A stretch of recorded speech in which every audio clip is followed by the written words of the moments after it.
Olá pessoal, a Educação em Rede dessa semana está imperdível. A gente vai falar sobre um tema super importante e sério também.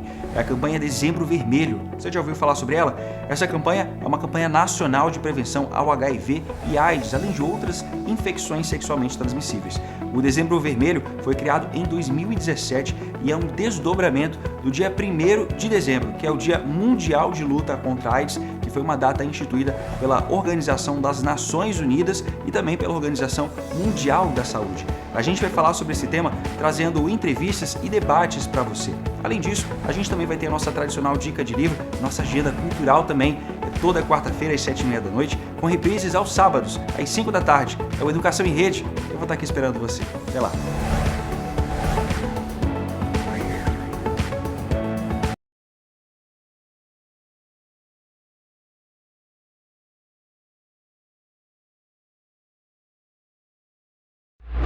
Assista agora a programação de uma parceira da TV Educação, Caminho para o Saber.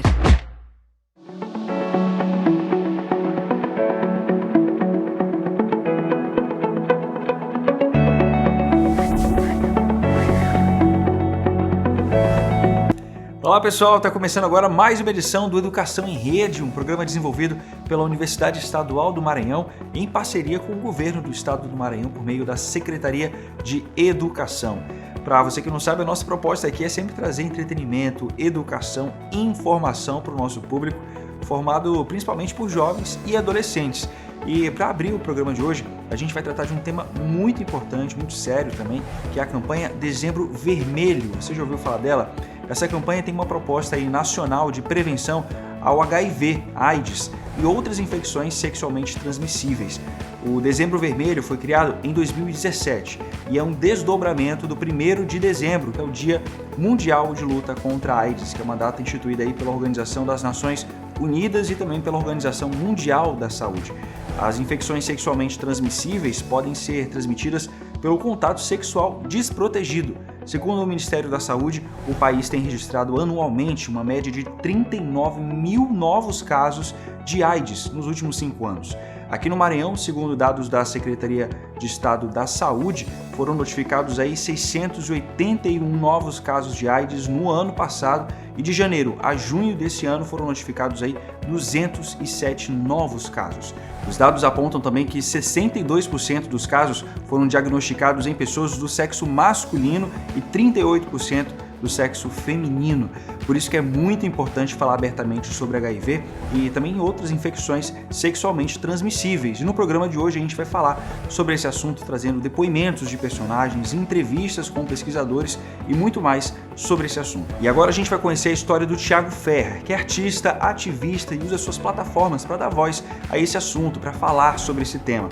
Ele é portador do HIV, atualmente com carga viral indetectável, que para quem não sabe, são as pessoas que fazem o tratamento e possuem carga viral muito baixa e não transmitem esse vírus. Ele falou para a gente sobre o papel da educação e do diálogo como fundamentais para a prevenção e também para a assistência de pessoas com HIV. A gente vai assistir essa entrevista agora, que foi produzida pela Tâmara Cantanhede. Em 2017, o Brasil instituiu o Dezembro Vermelho, uma campanha de prevenção e assistência à pessoa com HIV. Por isso, hoje a Educação em Rede está conversando com o ator e produtor Tiago Ferrer.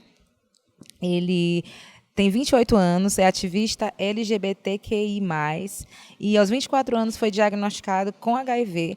A partir disso, começou a usar as redes sociais para auxiliar pessoas diagnosticadas e falar de prevenção e educação. Oi, Tiago. É um prazer te receber aqui na Educação em Rede. E, para começar, eu queria que tu contasse para a gente um pouquinho da tua história. Então, eu fui diagnosticado com HIV em 2017, né? E para mim, como para a maioria das pessoas, eu acredito que foi um choque pelo fato de, apesar da minha instrução, que não era muita, né? Eu tinha pouca instrução a respeito, eu jamais poderia imaginar que eu seria diagnosticado com HIV, né? Que isso chegaria até mim.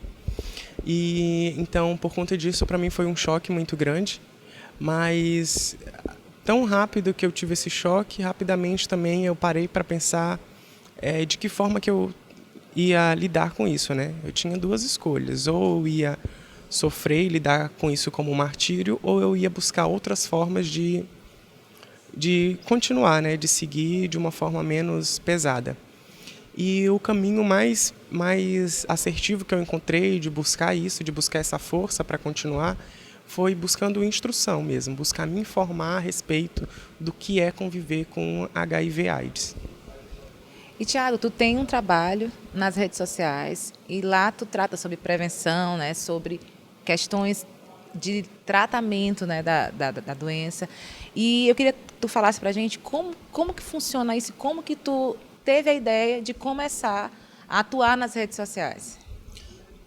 A partir dessa análise que eu fiz, né, do que eu teria que fazer para mudar o meu quadro, para restaurar a minha saúde, né, e até mesmo a questão psicológica, tipo, o que eu precisava fazer.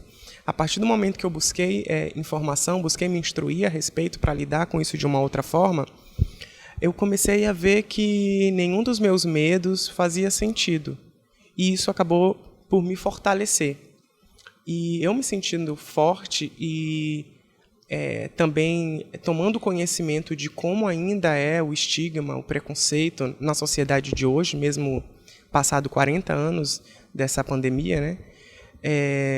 A partir daí eu comecei a sentir a necessidade de compartilhar isso, compartilhar minha vivência, e para que isso servisse de certa forma como um apoio, né, para as pessoas recém-diagnosticadas, e não só para essas pessoas também, né, mas para as pessoas que convivem com HIV, seja no meio social, familiar, de trabalho, enfim, porque as pessoas que vivem com HIV estão por toda parte. É importante as pessoas que vivem com HIV buscarem essa instrução para se fortalecerem, mas também é muito importante que outras pessoas que não são soropositivas, né, busquem também essa informação, ou tenham um acesso facilitado a essas informações, para que a gente consiga desmistificar um pouco a forma que é tratado o HIV/AIDS no Brasil. Tiago, tu falou de questões psicológicas, né? Com certeza receber um diagnóstico desse não deve ser fácil. E é importante ter formas de lidar com isso, e o teatro veio na tua vida como um suporte, né? Fala um pouquinho pra gente sobre a tua vida e o teatro.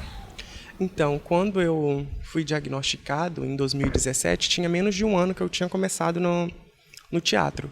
E o teatro me ajudou muito, assim, foi uma dos pilares, assim, de sustentação mesmo para eu lidar com esse diagnóstico de uma outra forma. Além, é claro, do acompanhamento psicológico que eu comecei a fazer logo também. Mas o teatro me trouxe uma fortaleza no sentido de que eu acredito que não só o teatro, mas a arte no sentido geral, ela permite que a gente saia um pouco da nossa realidade e veja o mundo por uma outra perspectiva, que não só aquela da vivência, né? Então, o teatro me possibilitou exercitar isso que eu já fazia em palco, porque no teatro eu vivo personagens, vivo experiências que não são as mesmas da minha rotina, né? Da minha vida pessoal. Então, isso me permitiu que eu visse esse meu diagnóstico de uma outra forma. Eu comecei a analisar como eu estava me comportando, como eu estava sentindo, né? Quais que eram as principais dificuldades que eu estava enfrentando. E, a partir daí, eu fui criando forças para lidar com isso de uma determinada forma. E aí surgiu essa necessidade de também compartilhar isso com outras pessoas, para fortalecer outras pessoas também. Seja com dicas, porque muitas pessoas me procuram para falar sobre o assunto, né? Sobre não só pessoas que foram recém-diagnosticadas, mas pessoas também que têm curiosidade de se informar. E eu compartilho muito de tipo qual foi a minha perspectiva, o meu ponto de vista em relação a isso, né? O que eu fiz para me fortalecer, para continuar otimista e tratando isso de uma forma, esse assunto de uma forma humanizada. A gente vai fazer agora um breve intervalo e o Educação em Rede volta já já.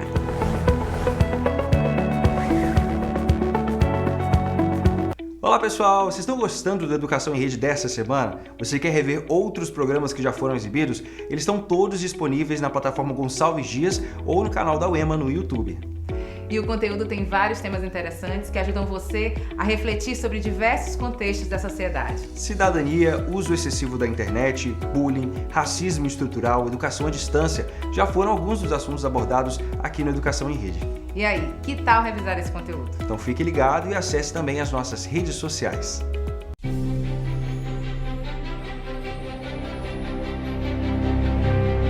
Apesar de todas as dificuldades e limitações, o sonho persiste. E a vitória está sempre no final do caminho. O melhor de uma educação inovadora é o que ela consegue fazer com a vida das pessoas. Dando mais esperança e motivos para continuar. Levando o conhecimento aos lugares mais distantes. E formando cidadãos capazes de construir uma história de vitórias com muita coragem e dedicação. O EMANET. Diminuindo distâncias e construindo história.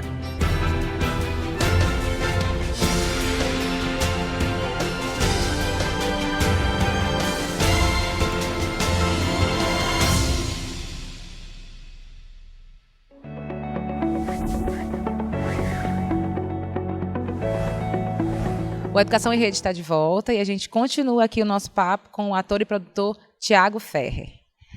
Tiago, o Educação em Rede é um programa de jovens e a gente sabe a importância de campanhas de prevenção, de use camisinha, mas também a importância do diálogo e da educação para esses jovens que estão começando a se descobrir agora.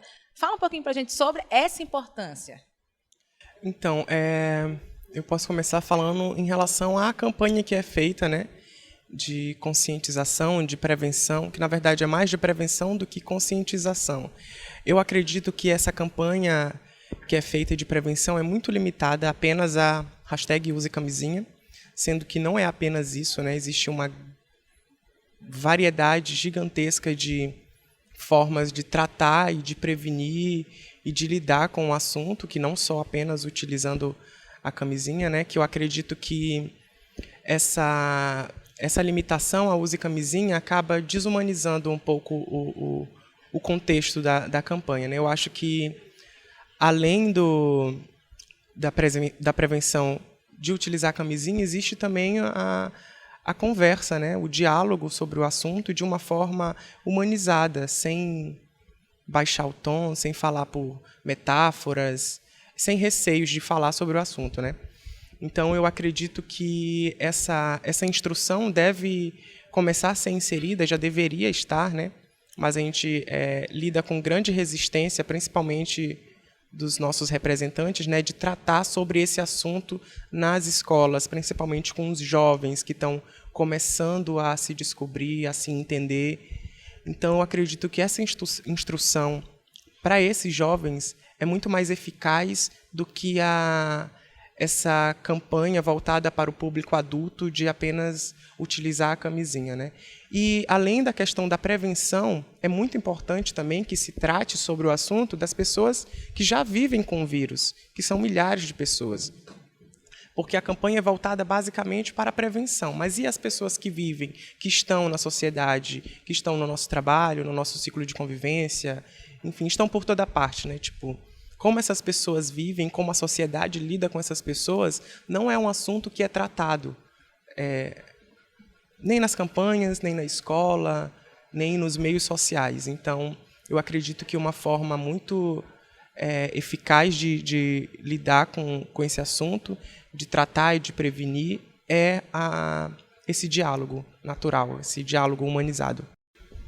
Tiago, como as pessoas que descobriram, né, que estão com HIV agora, como é que elas podem buscar ajuda? Onde elas podem encontrar esse apoio? Então, tem os CTAs, né? Tem o CTA do Lira, tem o CTA do Anil, tem o posto do bairro de Fátima, tem o Presidente Vargas, que é no João Paulo.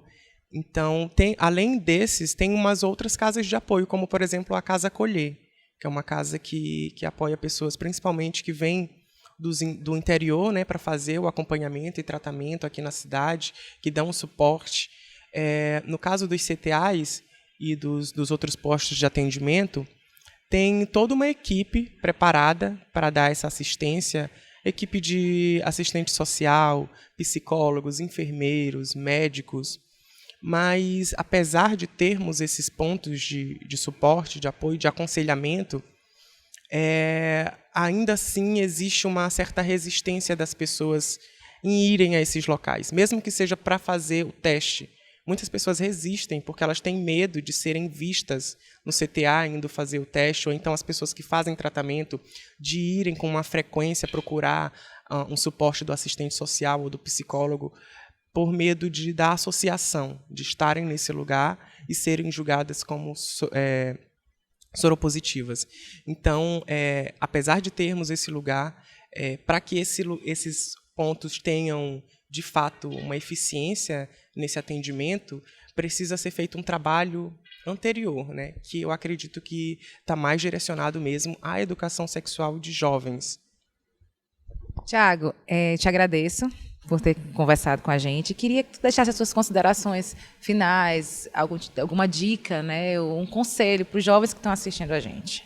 Certo. Primeiramente, eu que agradeço a oportunidade de estar contribuindo com vocês com essa matéria, porque eu acho que é muito importante tratar cada vez mais desse assunto em diversas plataformas e possibilidades que existem.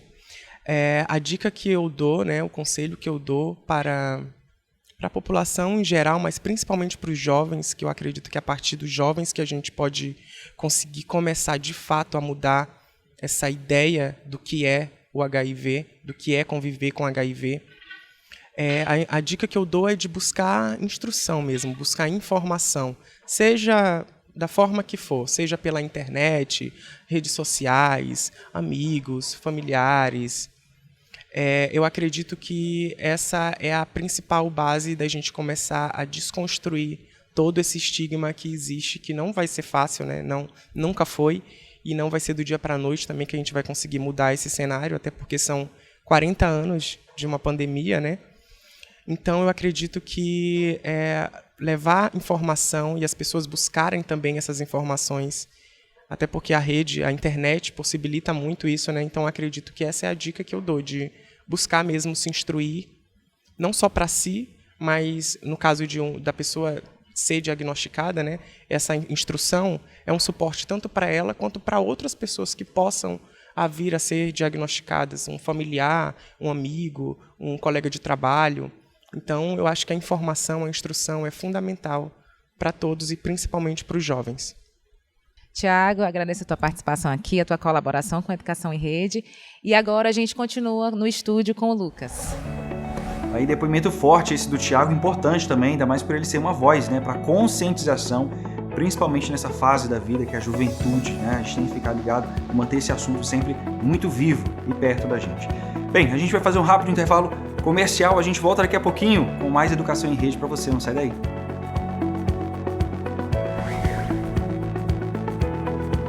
Olá pessoal, vocês estão gostando da Educação em Rede dessa semana? Você quer rever outros programas que já foram exibidos? Eles estão todos disponíveis na plataforma Gonçalves Dias ou no canal da UEMA no YouTube. E o conteúdo tem vários temas interessantes que ajudam você a refletir sobre diversos contextos da sociedade. Cidadania, uso excessivo da internet, bullying, racismo estrutural, educação à distância já foram alguns dos assuntos abordados aqui no Educação em Rede. E aí, que tal revisar esse conteúdo? Então fique ligado e acesse também as nossas redes sociais.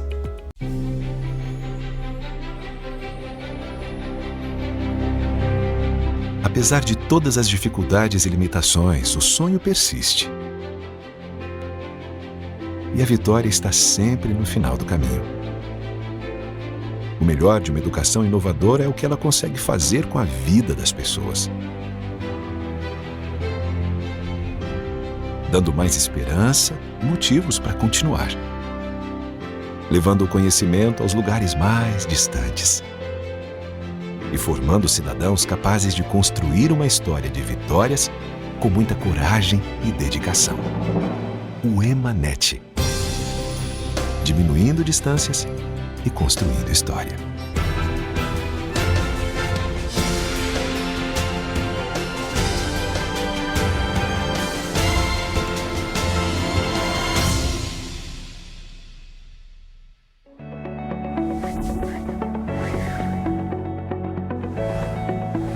Estamos de volta com Educação em Rede. O tema de hoje é o Dezembro Vermelho. A gente vai exibir agora uma entrevista com o pesquisador Luciano Barros, que é bioquímico, tem mestrado em farmacologia e é professor da Universidade Estadual do Maranhão e tem vários estudos sobre o tratamento de HIV. A gente vai assistir essa entrevista super importante agora no Educação em Rede. O Educação em Rede dessa semana trata do Dezembro Vermelho, que é uma campanha de conscientização e tratamento do HIV/AIDS. Para isso, a gente vai conversar hoje com o professor Luciano Barros. Ele é bioquímico, mestre em farmacologia, doutor em biologia celular e molecular, professor da Universidade Estadual do Maranhão e possui vários estudos sobre o tratamento do HIV. Olá, professor Luciano. Bem-vindo aqui ao Educação em Rede. Eu que agradeço, um prazer estar com vocês. Certo. Professor, para a gente começar a nossa conversa, eu queria que o senhor falasse para a gente um pouquinho o que é o HIV/AIDS. Bom, existe uma diferença muito grande do que é ter HIV e do que é ter AIDS, né? O HIV é um vírus que provoca a AIDS, né? Que é a síndrome da imunodeficiência adquirida humana, tá?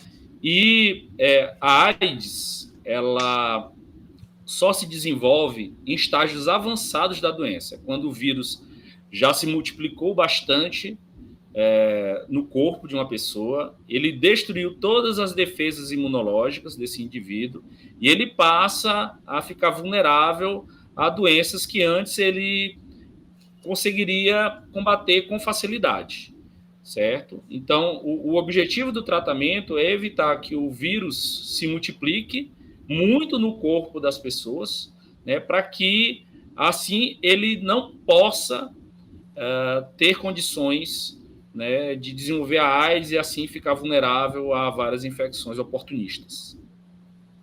Professor, quando a gente fala do vírus HIV, existe uma coisa chamada carga indetectável. O que é isso?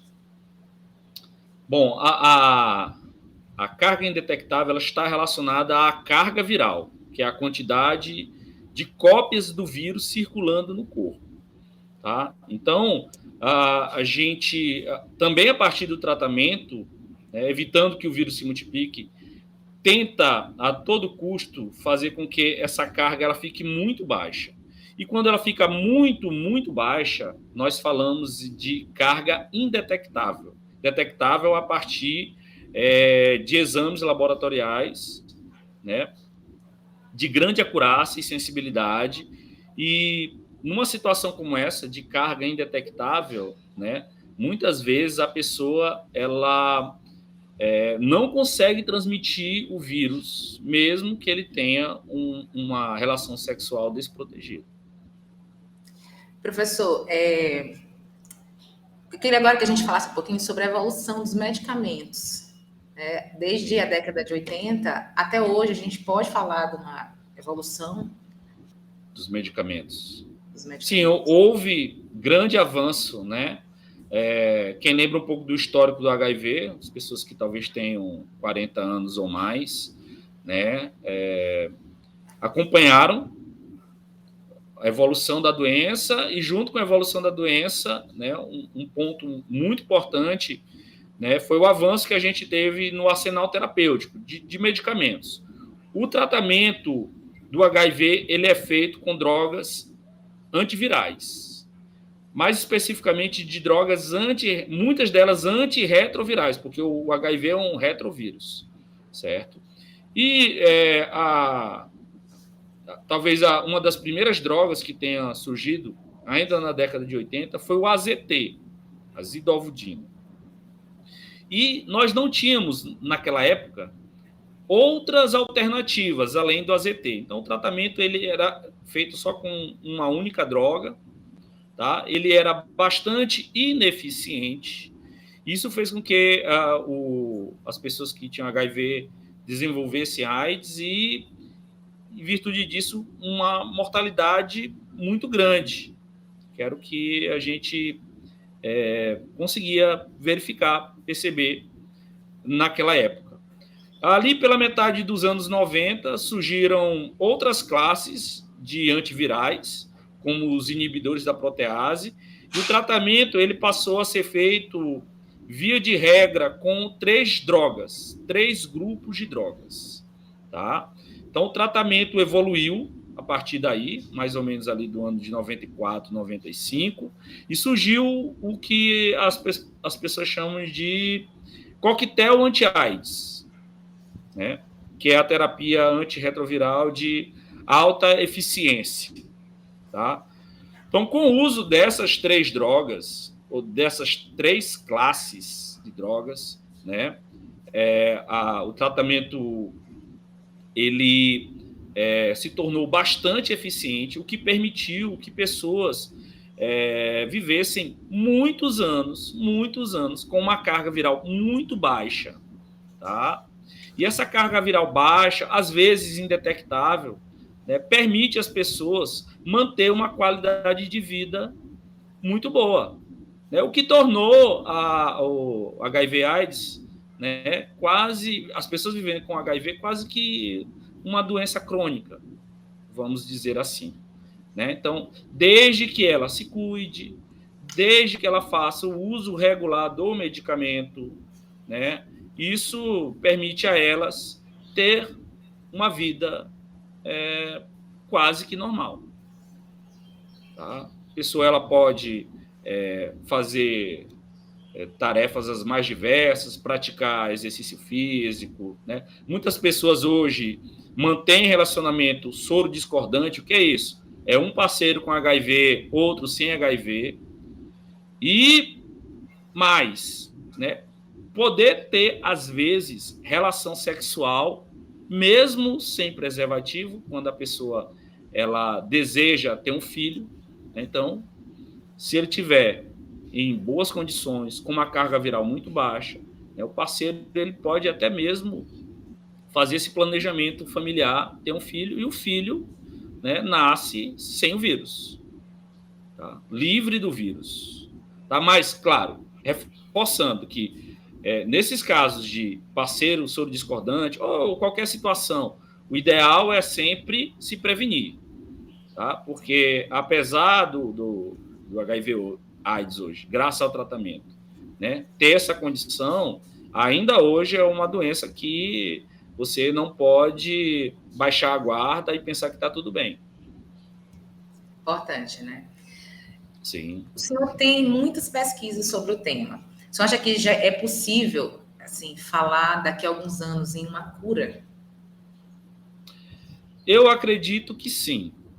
Tá? A gente tem evoluído bastante, tanto no arsenal terapêutico. Né? Eu falei de um primeiro momento que aconteceu na metade da década de 90, com novos fármacos, né, que foram incluídos no tratamento, né, que gerou o chamado coquetel anti-AIDS. Esse coquetel ele vem se ampliando, né? Então, o arsenal terapêutico ele vem ampliando, com drogas cada vez mais eficientes, com menor quantidade de efeitos adversos. Tá? Então, eu acredito que no futuro, não sei exatamente precisar, se mais próximo ou se daqui talvez a algumas décadas, nós tenhamos aí a possibilidade de ter a cura, e ainda existe a possibilidade também de desenvolvimento de uma vacina, né, mais eficiente. Ainda existem grupos, né, trabalhando aí em várias universidades em busca de uma vacina que seja eficiente para combater o HIV. Professor, o senhor falou agora de vacina. Nesse período aí de Covid, foi muito se falado, por que se encontrou uma vacina tão rápida para o Covid e não se encontrou uma vacina até hoje contra a AIDS? Sim. Como é que o senhor, como é que o senhor explicaria isso para a gente? Eu acho que, na verdade, esse desenvolvimento tão rápido da vacina, ele ocorreu em virtude de uma necessidade, né? Sim. É uma doença mais letal, né? Que se transmite muito rapidamente. Eu acho que então houve uma convergência de esforços mundiais em todos os sentidos, tanto tecnológico como financeiro, né, para o desenvolvimento de uma vacina de forma rápida, até para evitar uma catástrofe, né? Então, o HIV ele tem uma forma de transmissão diferente, certo? Ele é um vírus letal, mas que leva à morte hoje de uma parcela muito pequena das pessoas que têm o HIV, né? Inclusive, se houver o tratamento adequado, muitas delas nem provavelmente vão morrer de HIV. Então, eu acho que a natureza da letalidade da doença em si, né, ela foi um fator que pode explicar a velocidade com que essa vacina foi desenvolvida, mas existe também a questão da peculiaridade do vírus, né? Então, o HIV ele é um retrovírus, né, que sofre muitas mutações, tá? A gente sempre está falando de variantes, né, para a COVID, para o SARS-CoV, hoje em dia, né? O que é essa variante? É uma mutação. E o HIV, né, não se fala muito, mas ele também sofre muitas mutações, né? E como ele é um vírus de RNA, até pouco tempo não se tinha muita tecnologia voltada para vacinas que pudessem ter... Ainda hoje não existe, né, no caso do HIV, né? Algo que possa trazer um resultado eficiente. Tá? Então, assim, eu acho que esses fatores, sem falar em outros fatores também, que eu acho que a gente não tem tempo para ficar debatendo aqui, Sim. Hoje, né, podem ter contribuído para essa diferença, né, no temporal com relação ao desenvolvimento de uma vacina. Esses dois fatores eu acho que foram primordiais, a questão da natureza, da letalidade do SARS-CoV em detrimento do HIV, né, e peculiaridades do próprio vírus, né, também foram fatores importantes para que a gente não tenha até hoje em dia uma vacina tão eficiente para combater a infecção pelo HIV. A união dos esforços, né, fez com que fosse mais rápido.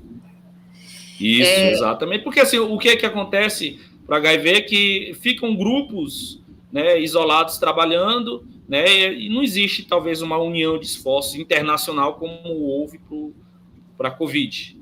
Com certeza. Dados mostram que pessoas com mais de 60 anos têm se contaminado mais com HIV. E são pessoas que viram o surgimento da doença. Pessoas casadas, né? E o que tem acontecido é que as parceiras têm sido contaminadas. O senhor acha que a falta de prevenção por essa faixa etária tem alguma coisa a ver com machismo? Sim, totalmente, né? Então, o machismo é um fator que contribui, né, para a disseminação do vírus em alguns grupos que não são considerados prioritários, né, como mulheres casadas. Hoje em dia, a gente não fala mais em grupo de risco, né?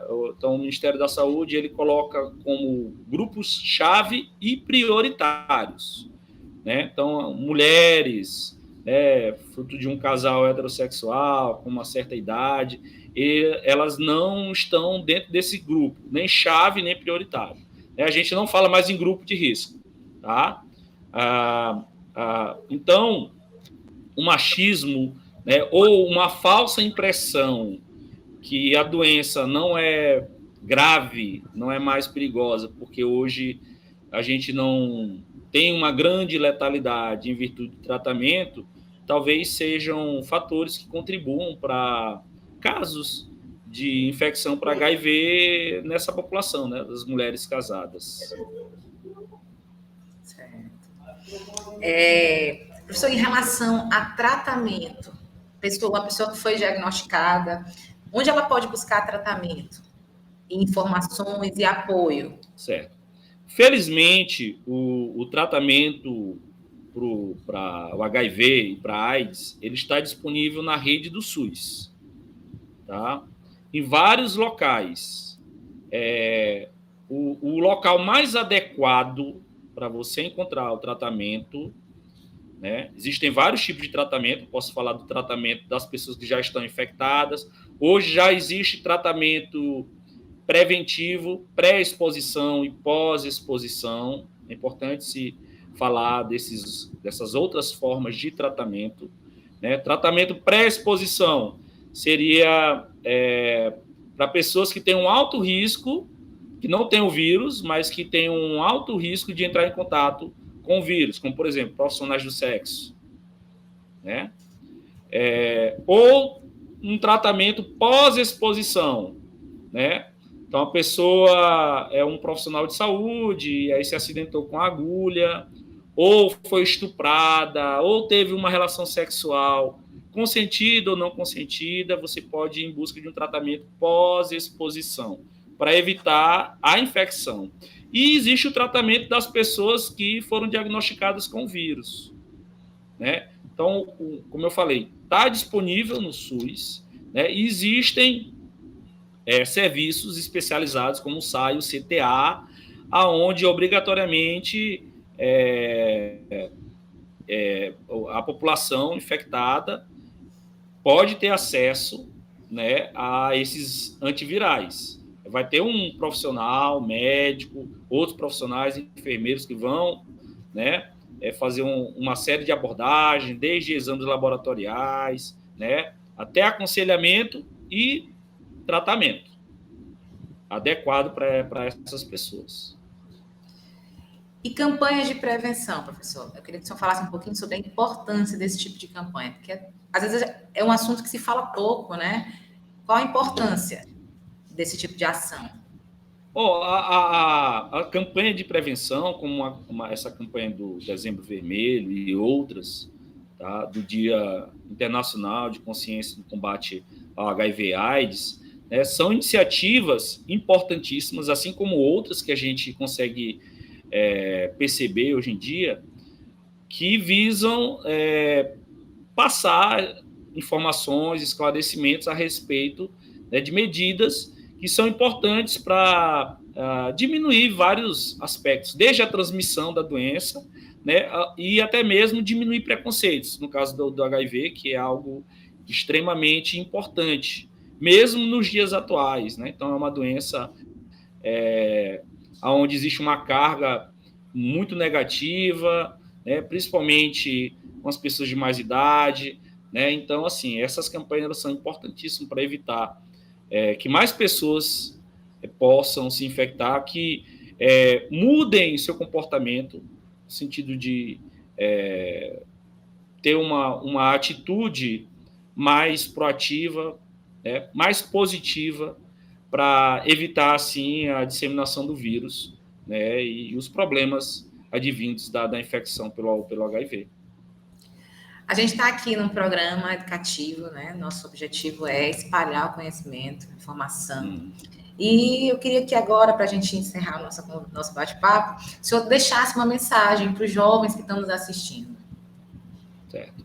Bom, eu acho que o mais importante, né, a ser dito, né, é que, apesar de parecer que a doença foi controlada, que está tudo bem, existem exemplos de pessoas que vivem muitos anos com HIV, né, dando uma falsa impressão, né, que a doença não é grave, né? Eu quero dizer que não, ela é uma doença grave, né? Como foi falado antes, hoje existem avanços no tratamento, mas isso não quer dizer que a doença ela possa trazer consequências para a vida da pessoa, para o dia a dia, né? Por exemplo, a pessoa ela fica escrava da medicação, né? A pessoa ela tem vários efeitos adversos, né? Ligados ao uso do medicamento. Se ela não fizer o uso adequado do medicamento, ela pode desenvolver problemas ligados ao HIV, inclusive a AIDS, né? Então, assim, a mensagem que fica, principalmente para o jovem, né, se cuide, continue a se prevenir, use preservativo, né? Se você fizer uso, por exemplo, de drogas injetáveis, não compartilhe seringa, né? Então, tente se informar, certo? Vamos tentar reduzir a questão do preconceito, porque o preconceito é algo que mata também bastante pessoas, né? E eu acho que tomando essas medidas a gente consegue evitar problemas, né, e uma maior disseminação do vírus, né, em determinadas populações, principalmente no jovem que acha, né, muitas vezes que é indestrutível, pensa que, né, é um super-homem, é uma super-mulher, nunca vai acontecer com ele, sempre acontece com os outros, e isso é uma ideia que pode ser perigosa. Certeza, certeza. A importância da informação e da prevenção, né, professor? Sim. É importantíssimo, e eu acho que essas atitudes, né, junto dessas campanhas, elas ajudam bastante no controle, né, a gente ter uma situação um pouco melhor do que já aconteceu no passado, né, no Brasil, no Maranhão, nas cidades, seja na capital, no interior, né? Então, a gente ainda tem, claro, muitos casos, certo? Em virtude de algumas atitudes que as pessoas tomam, né, com relação a situações como o sexo com vários parceiros, né, sem camisinha, entre outros, mas paulatinamente eu acho que essas campanhas ajudam com esclarecimento e informação, reduzindo aí as taxas que já foram, continuam, claro, né, mas já foram piores, talvez, no passado. Certo. Professor, quero agradecer sua participação aqui, sua colaboração na Educação em Rede. Eu que agradeço, deixo o meu abraço a todos e a mensagem é prevenção, pessoal, prevenção sempre. Um abraço. Obrigada. Até mais. O Educação em Rede agora vai fazer um breve intervalo, mas daqui a pouco a gente está de volta.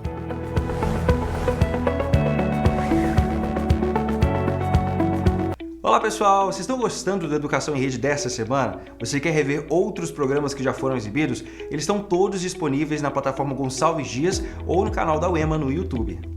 E o conteúdo tem vários temas interessantes que ajudam você a refletir sobre diversos contextos da sociedade. Cidadania, uso excessivo da internet, bullying, racismo estrutural, educação à distância já foram alguns dos assuntos abordados aqui no Educação em Rede. E aí, que tal revisar esse conteúdo? Então fique ligado e acesse também as nossas redes sociais.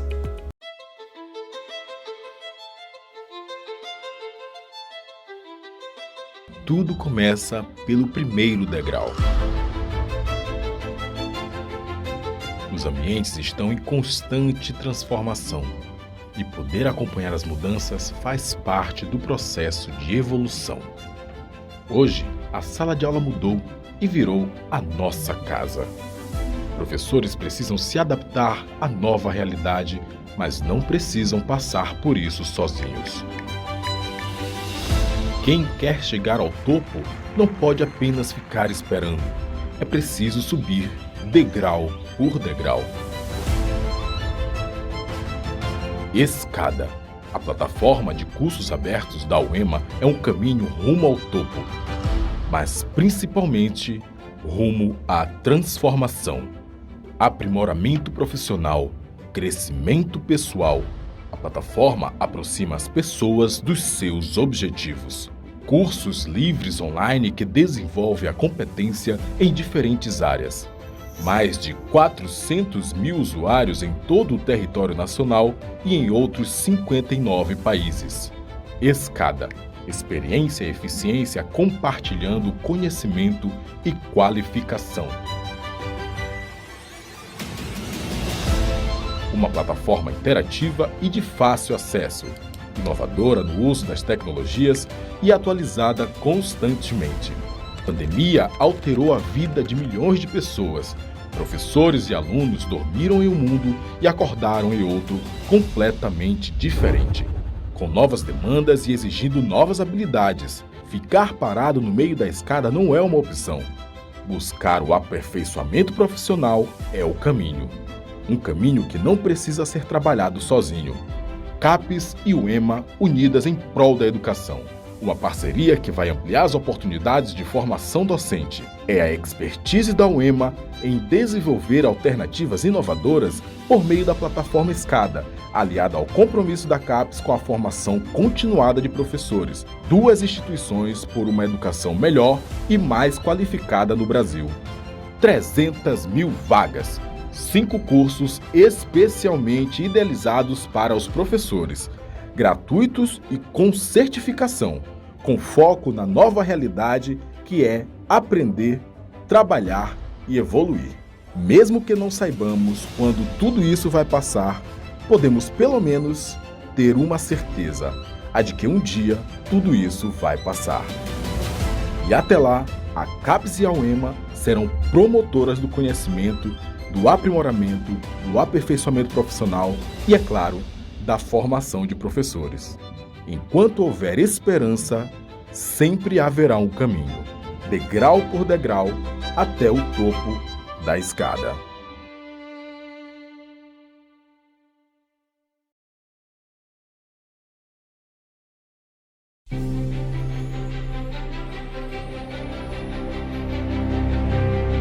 Apesar de todas as dificuldades e limitações, o sonho persiste.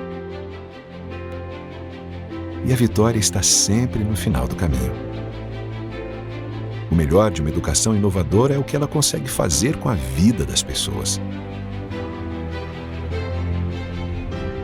Dando mais esperança e motivos para continuar. Levando o conhecimento aos lugares mais distantes.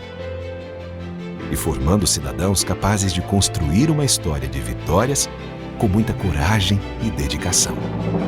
O EMAnet. Diminuindo distâncias e construindo história.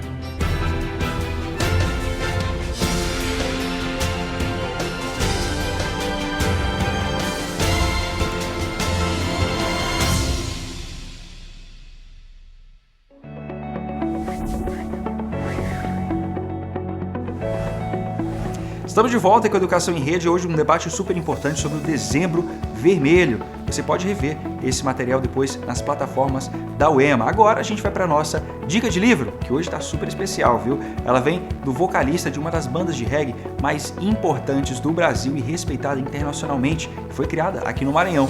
Estou falando da Tribo de Jah, que está celebrando aí seus 35 anos de carreira. O Fauzi Baidun, vocalista da banda, deu uma pausa nos preparativos das comemorações para indicar um livro super especial para a gente. Vamos ver.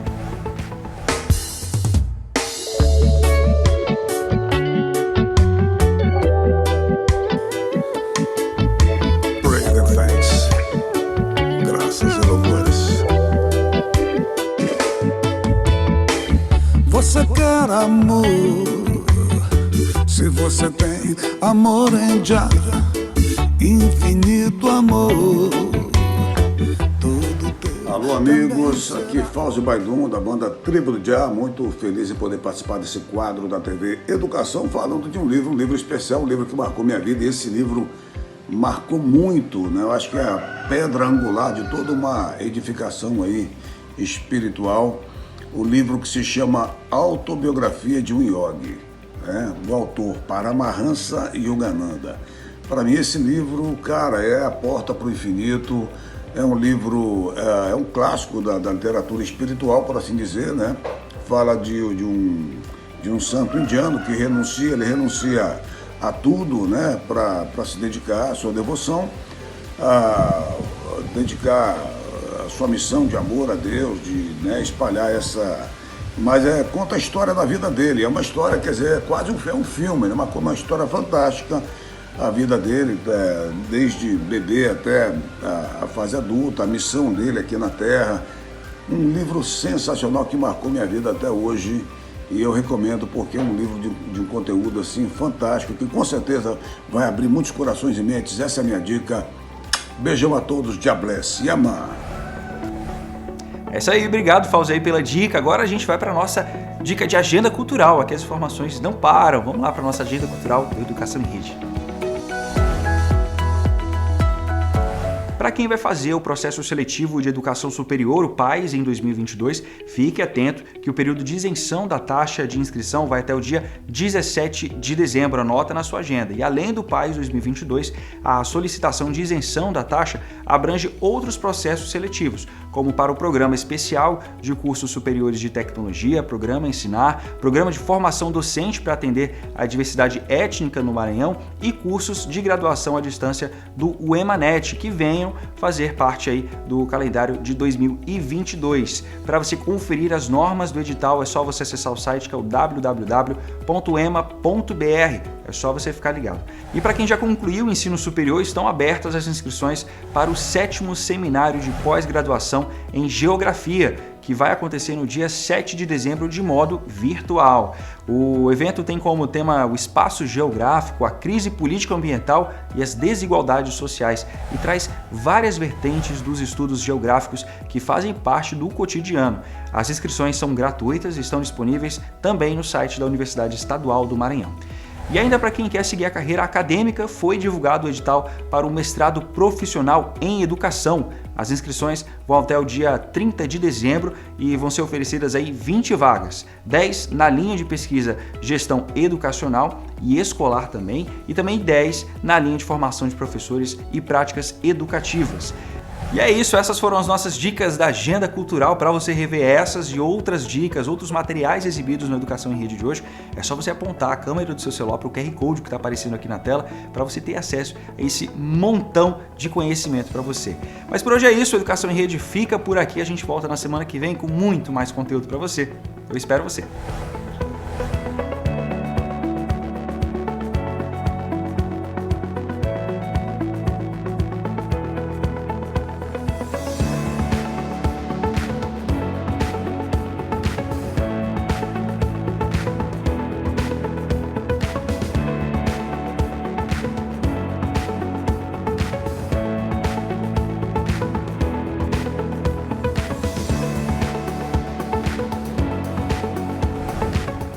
Uma parceira da TV Educação. Caminho para o Saber.